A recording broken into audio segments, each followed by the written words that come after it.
Good morning friends, मैं कंचन YouTube के Rishabh classes में आपका स्वागत है। मैं आज आपको क्लास 10 का 2 मैथ्स बता रहा हूं। तो आइए इस प्रश्न को देखते हैं। और प्लीज आप अगर नए हैं तो चैनल को सब्सक्राइब कर दीजिएगा, लाइक एंड कमेंट करते रहिएगा। इसी तरह मैं आपके लिए वीडियो ढेर सारा लाता रहूंगा। और आपसे रिक्वेस्ट है कि शुरू से लेकर अंत तक वीडियो को जरूर देखें, तभी आपको मेरा पढ़ाया हुआ प्रश्न को आपको अच्छा से समझ में आएगा। Thank you. चलिए वीडियो को स्टार्ट करते हैं। क्वेश्चन है कि एक वृत्त के परिगत एक चतुर्भुज ABCD खींचा गया है। देखिए दोस्तों, यहाँ पे एक वृत्त खींचा गया। सबसे पहले पूरा क्वेश्चन हम लोग पढ़ लेते हैं कि एक वृत्त के परिगत एक चतुर्भुज ABCD खींचा गया है। देखिए आकृति है ना, यानी फिगर भी आपको दिया हुआ है। अगर एग्जाम में प्रश्न आता है तो वहां भी आपको ये फिगर बना हुआ रहेगा। देखिए आकृति, सिद्ध करें कि AB प्लस CD है ना, सिद्ध करें कि क्या दोस्तों, AB प्लस CD जो है वो इक्वल होगा, बराबर होगा किसका, यानी AD किसका दोस्तों, AD प्लस किसका, BC का, यानी AD प्लस BC का। AB प्लस CD जो है वो AD और BC का क्या होगा, इक्वल होगा। ये हम लोग को प्रूव करना है, सिद्ध करना है। ठीक, तो सबसे पहले यहाँ पे क्या कि एक वृत्त के परिगत एक चतुर्भुज ABCD खींचा गया। एक वृत्त है, इसके चारों ओर है ना, परिगत यानी इसके चारों ओर क्या खींचा गया है, एक ABCD का एक चतुर्भुज खींचा गया है। तो हम लोग को सिद्ध करना क्या दोस्तों, AB प्लस CD बराबर AD प्लस क्या, BC। तो सबसे पहले हम लोग जो दिया हुआ उसको लिख लेते हैं ना, यानी यहां पे लिखेंगे सॉल्व। दिया हुआ है, क्या दिया हुआ दोस्तों, कि एक वृत्त के है ना, एक वृत्त के परिगत, जो हम लोग का क्वेश्चन में दिया हुआ है, एक परिगत, वृत्त के परिगत है ना, एक चतुर्भुज, क्या दिया हुआ दोस्तों, एक चतुर्भुज ABCD है ना। यहां पे लिख देते हैं, यहां पे स्पेस नहीं है इसीलिए। क्या दोस्तों, ABCD खींचा गया है। जो हमारा क्वेश्चन में था, हमने कुछ अपने से नहीं लिखा, ठीक है, जो क्वेश्चन में था उसी को लिख दिया कि दिया हुआ एक वृत्त के परिगत एक चतुर्भुज ABCD क्या गया है, कि खींचा गया है। अब हम लोग देखिए, हमें सिद्ध करना है, हम लोग को क्या सिद्ध करना दोस्तों, तो हमें सिद्ध करना है। देखिए तो क्या सिद्ध करना था, AB प्लस CD जो है वो इक्वल होना चाहिए किसके, AD प्लस BC के। किसके दोस्तों, हम लोग प्रमाण लिखते हैं। किसी भी प्रश्न को सिद्ध करने के लिए आप लोगों को पता है, जो पहले फिगर हम लोग लिखेंगे या बना हुआ रहेगा है ना, उसको देख के दिया हुआ जो है पहले गिवन रहता है उसको लिख लेते हैं। उसके बाद हमें जो सिद्ध करना रहता है उसको लिखते हैं। अगर हमें फिगर में रचना करना रहता तो पहले रचना लिखेंगे, और रचना करना अगर नहीं रहेगा तो क्या लिखेंगे दोस्तों, प्रमाण है ना। अब हम लोग देखिए, प्रमाण में हम लोग लिख सकते हैं कि चूंकि हम जानते हैं कि, क्या लिखेंगे दोस्तों, चूंकि हम जानते हैं कि बाह्य बिंदु से, देखिए तो ये बाह्य बिंदु है चारों ओर, यानी ये जो है ABCD, इसको हम लोग क्या बोलेंगे, बाह्य बिंदु। यानी कि बाह्य बिंदु से, बाह्य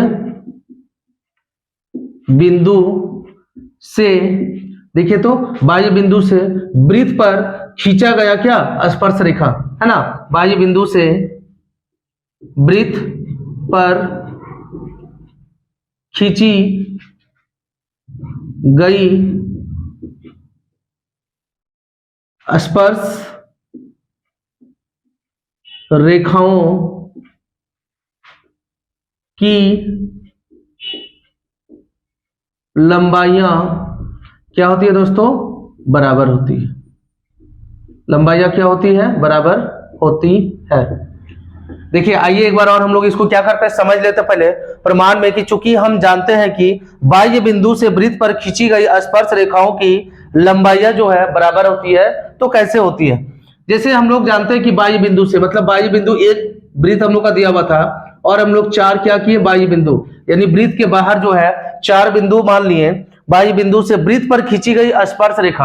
अब देखिए जैसे 4 बिंदु माने और चारों बिंदु को जब मिलाएंगे तो देखिए तो टचिंग लाइन जिसको हम लोग बोलते हैं यानी स्पर्श रेखा, यानी हर जगह जो है वृत्त पर चारों भुजाएं वृत्त पर क्या किया दोस्तों, स्पर्श किया। तो वही यहाँ पे लिखना था कि चूंकि हम जानते हैं कि बाह्य बिंदु से है ना वृत्त पर जो खींची गई स्पर्श रेखा है उसकी लंबाइया क्या होती है दोस्तों, उसकी लंबाइया जो है वो हमारा बराबर होता।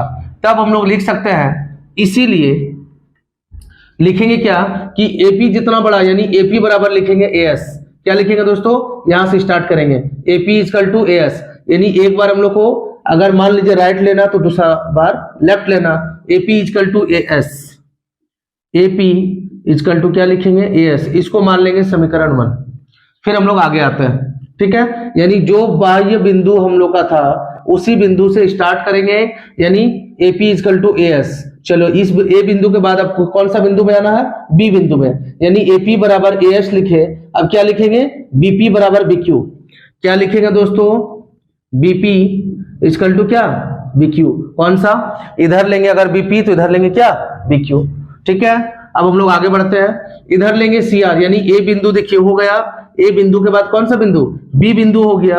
अब किस बिंदु में जाना पड़ेगा, सी बिंदु में। बस आप लोग ट्रिक याद रखिएगा कि कौन सा बिंदु से स्टार्ट कर रहा है, ए से, है ना, ए, उसके बाद बी, उसके बाद किस में जाएंगे दोस्तों, सी में, यानी कि सी, इधर लेंगे सीआर तो इधर क्या लेना पड़ेगा, सी क्यू, है ना, इधर लेंगे सीआर तो इधर क्या लेंगे, सी क्यू। क्यों, क्योंकि क्यू और क्यू एक स्थान पे, एक कास्ट में, इसलिए एक स्थान पे रख देंगे।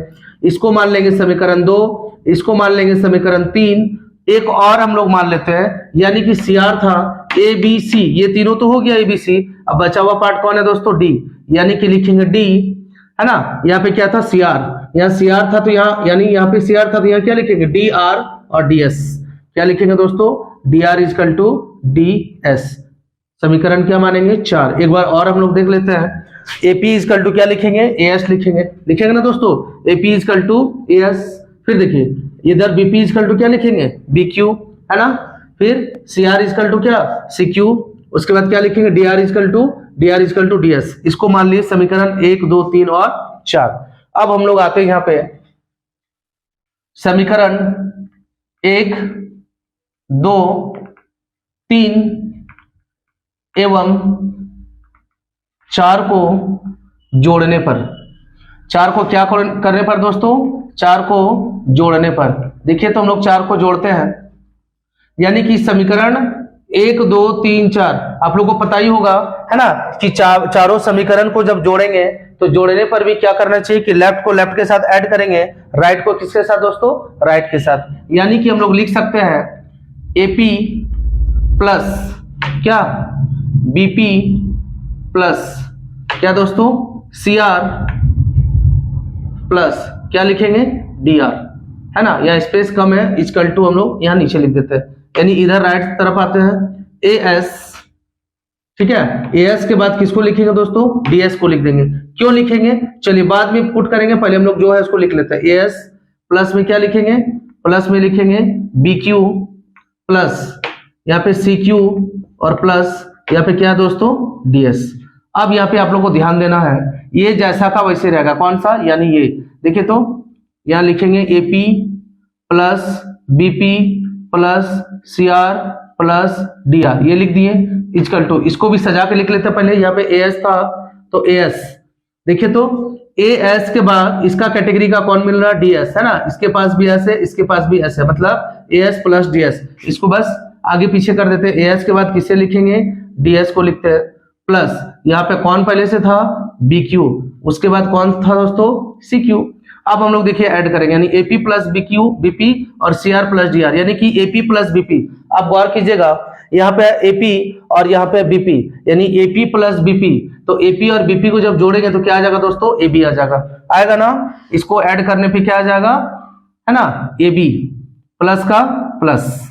ठीक है दोस्तों, एबी प्लस का प्लस, सीआर प्लस डीआर, देखिए तो कहां पे है, सीआर प्लस डीआर, यानी सीआर प्लस डीआर जब दोनों को जोड़ेंगे तो क्या आ जाएगा दोस्तों, सीडी आ जाएगा, यहाँ पे हो जाएगा सीडी।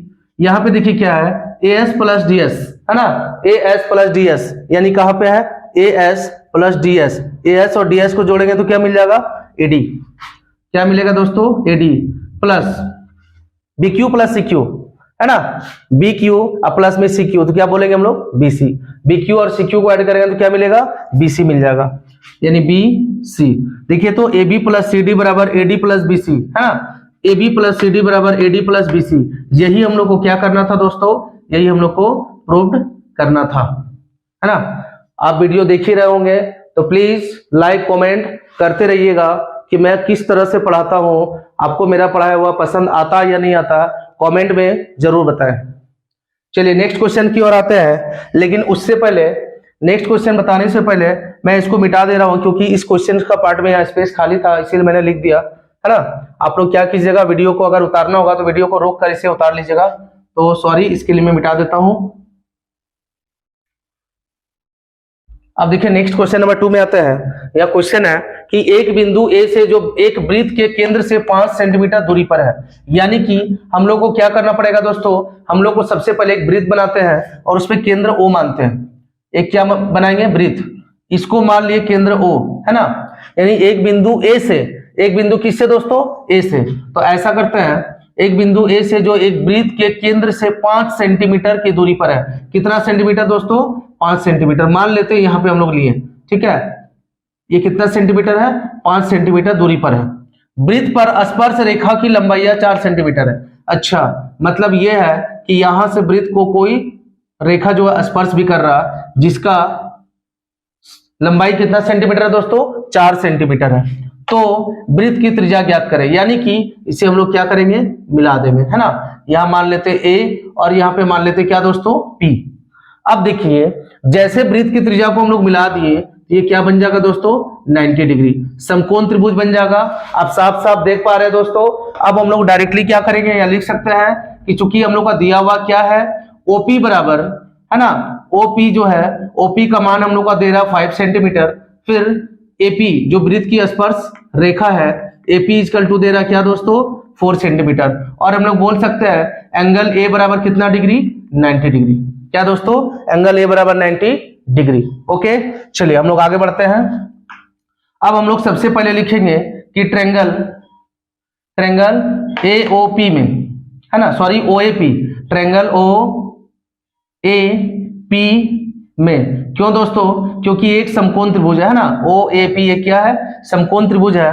तो त्रिभुज ओ ए पी में हम लोग ले लिए, हम लोग बोल सकते हैं कि त्रिभुज ओ ए पी में एंगल ए बराबर क्या है दोस्तों, एंगल ए बराबर हम लोग बोलेंगे 90 डिग्री है, ठीक है।